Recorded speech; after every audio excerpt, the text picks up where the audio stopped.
Un uomo di circa 48 anni di età è stato soccorso dal personale medico-infermieristico per le ferite che ha riportato a seguito di un incidente accaduto poco dopo le 21 di ieri sera a Trieste, in viale Gabriele D'Annunzio.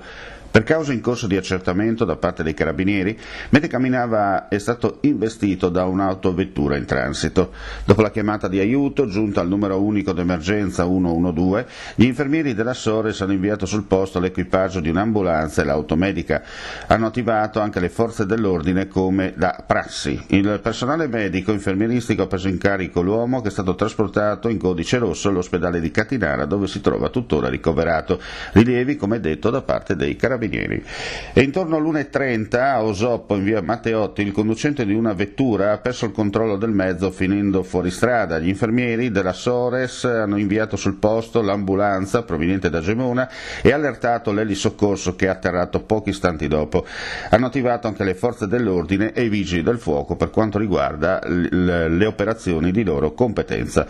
Il personale medico-infermieristico ha preso in carico la persona ferita che viaggiava all'interno della vettura, si tratta di un uomo di 47 anni circa, e successivamente è stato trasportato a bordo dell'eliambulanza all'ospedale di Udine, dove si trova tuttora ricoverato in prognosi riservata per le condizioni di salute molto gravi.